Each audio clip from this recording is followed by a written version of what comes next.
AP,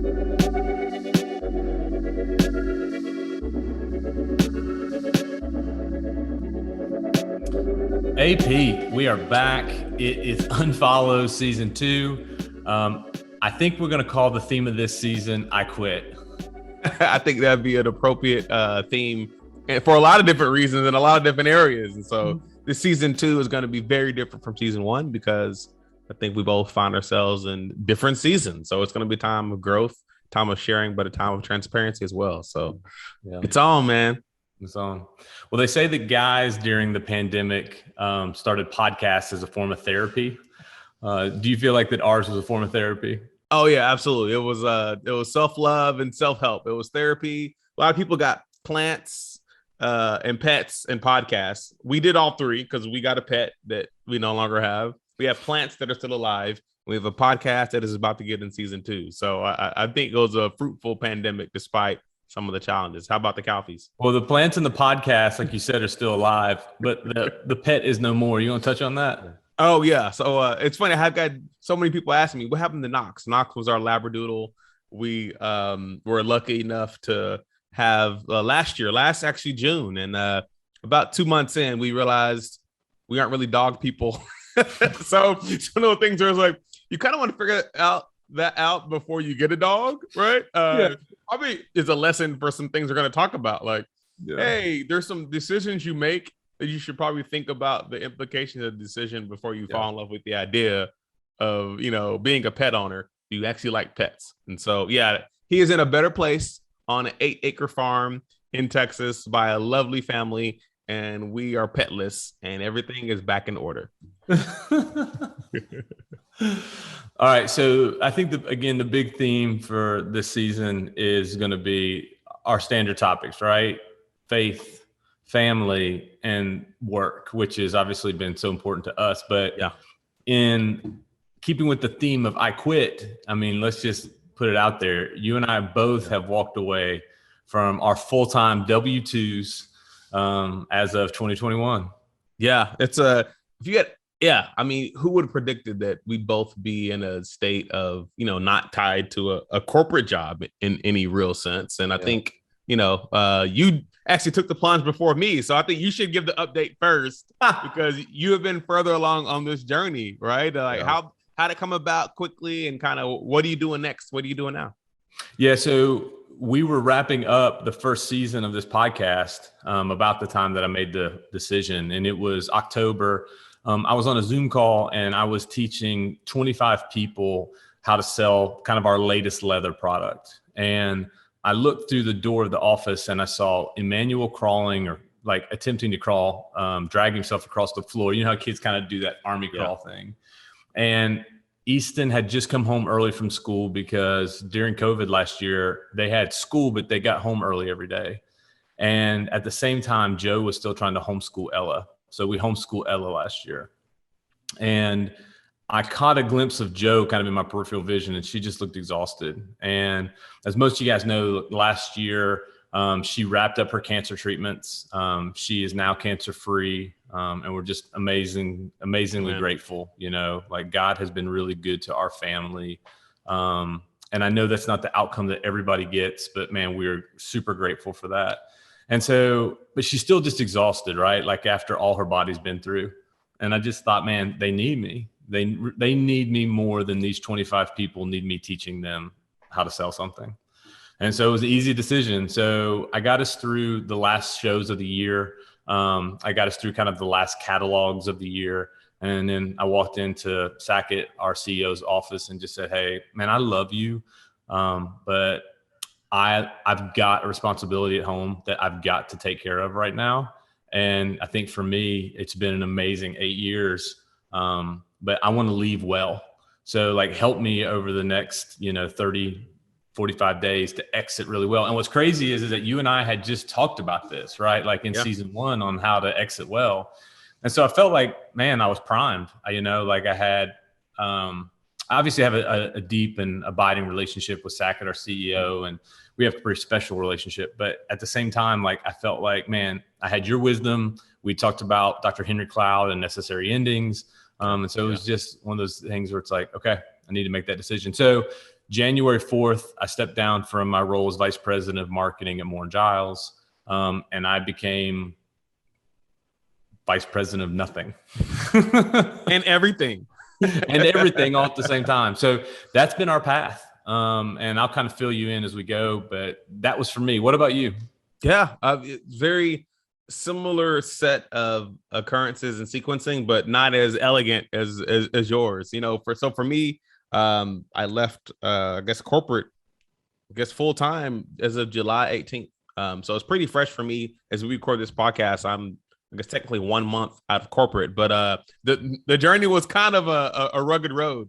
So, I spent over 7.5 years at Patron, reaching the level of global vice president of marketing. But I knew even before a year ago. So this has been over a year of planning and thinking and praying that it was probably my getting up on, the ninth inning of my time at Patron for a number of reasons. One was that the industry and the brand were doing so well, and we had record-setting growth that, I want to get out the way for other team members to really drive and grow the brand.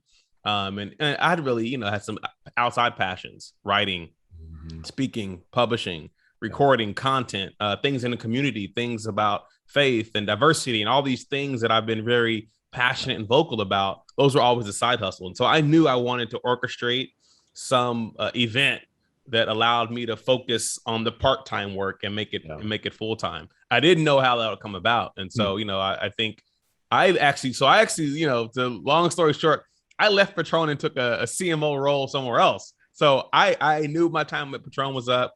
I resigned. It was one of the hardest things I've ever done career-wise, leaving a job you love. I mean, these are people. This is a brand. This is a community. And you've been to Mexico, so you've seen our process.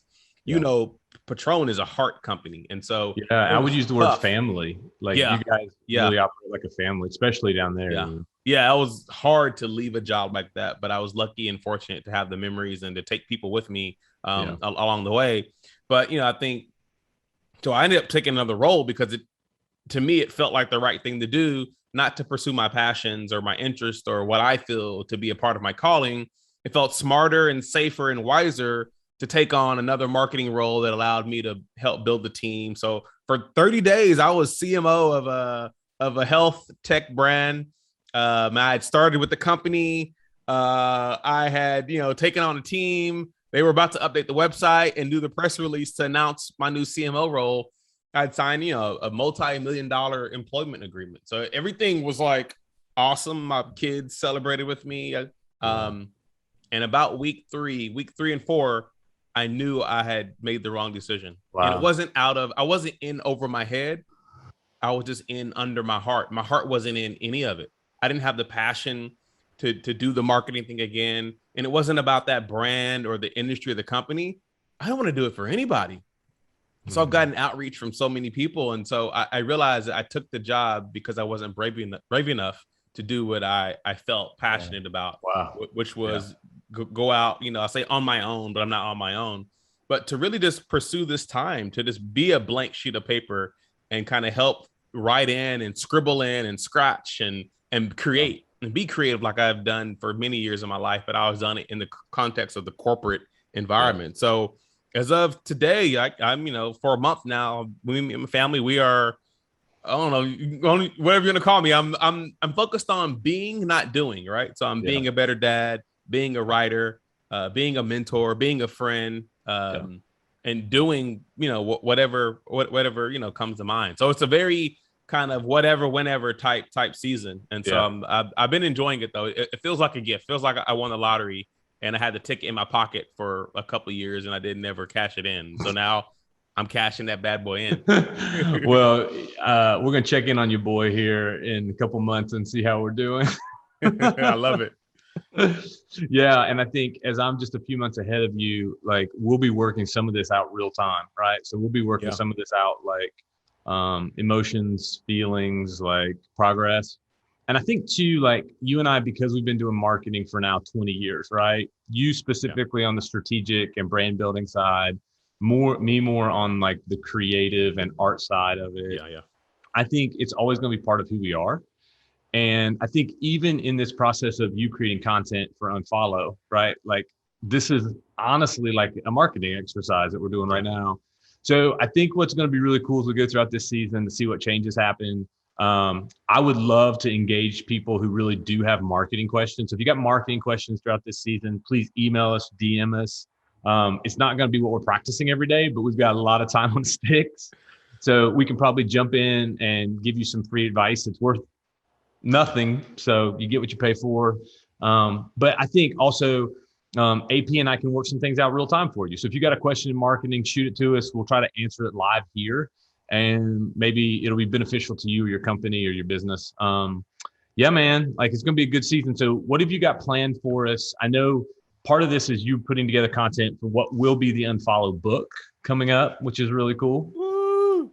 Yeah, this is happening. Yeah, no, I think part of this sabbatical, right? Whether it's a pause or a pivot in my professional life, and it's time to hang out with my dear friend Daryl is to put together some ideas, right? And I think part of it is not only work, it's family, it's faith, but it's also thinking about the intersection of all those things. It's life, and I think for so long, right? I think we separated those things, and so I think we're learning in real time, right? That you can. Just because you quit doesn't mean you lost. Actually, quitting opens up freedom. It opened up an opportunity, and I don't think this time is an accident. Like me and Daryl, we've been working. I mean, I've been working since I was probably 11, 12, in landscaping, Parker janitorial service. You've probably been working for 30 plus years on the farm. So it's like, we know how to work. We know how to get it done. We have the ethic. I think God has orchestrated this opportunity for us to really kind of share and listen and learn. So only brand and marketing and I've been fortunate enough to take on an advisory role with the brand. So I'll be definitely looking to share and help and mentor marketing leaders, but also zoom out and think about business, think about culture, think about your faith, and like, how do all those things come to life? And I think because we're both, I guess, call it free agents, right? We're not necessarily tied to a corporate paycheck or a W-2. We can speak at a little more liberty, to be a little more vulnerable, but also a little more direct in kind of what we think about the state of business as well. So I'm excited for this season that we get to kind of play off one another. Yeah, and I think in this season, the hope is that you specifically find your voice, right? Because I think in the past, and we all experience this when we work for a company or a brand, like we're always thinking in leadership, like the things that I do and say are a reflection of this group. And I think this last year probably was the most tense you've ever had in the sense of like, there were so many frontline race issues that needed conversation. And you had in moments to step up and have those conversations, not only for Patron and the brand you represented in Bacardi, but also other people. Like other people were inviting you in, right? It's like, well, hey, you're a Black guy that works. Yeah. Like, come talk to us about, racism in the workplace, right? Yeah. And so I think you still had that kind of in the back of your head, like, hey, like no matter what I say or do, I'm still representative of Bacardi, right? And so today you're representative of your faith, you're representative of the Parker family, right? That's good. And that's going to feel very different, I think. And so my hope is that your voice, not that it wasn't real in the past, but like, man, you say some things that makes us all really uncomfortable. Not that we weren't uncomfortable before, but like we get even more uncomfortable, Yeah, that's good. So that's what I'm looking forward to the most, I think.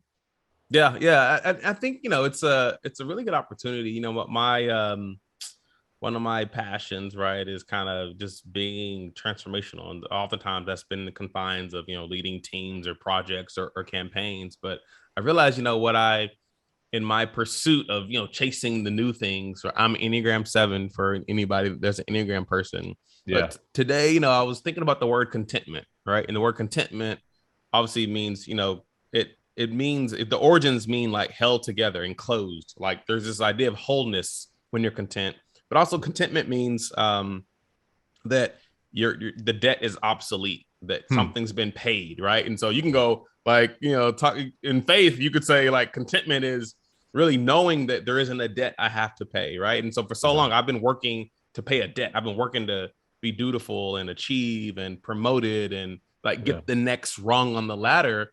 And that contentment for me has totally morphed into like, I don't really need anymore. There's things I want to be satisfied, but I don't need anymore. So this time to speak to an audience out of my total like contentment where I'm not trying to prove myself to be smart. Yeah. I don't need to prove myself to get a paycheck. I'm not proving myself to be revered. I'm not doing it for accolades. I'm really just sharing to be a part of a community, but also to be helpful and to learn myself. And so it gives me an opportunity to kind of be a little more authentic in my voice, but also to probably, purify some motives there, or like, I just, so that's what I'm most like to speak from a place of contentment is power. That's freedom. And so that's what I'm really looking forward to sharing. Man, that's awesome. All right. So wrap it up real quick. Look for more very soon. We're going to try to drop weekly, same topics, work, family, faith. We're going to definitely mix in, some hot button topics of racism. We're going to mix in some hot button topics of, sex in your marriage. We're going to mix in some hot button topics of like stuff that's happening at church. It's not okay, Oh, yeah. That could be a whole other podcast on that, but yeah, let's go. Yeah, that's a whole nother conversation too. So anyway, stick with us. Unfollow season 2. It should be a lot of fun. Can't wait. Peace.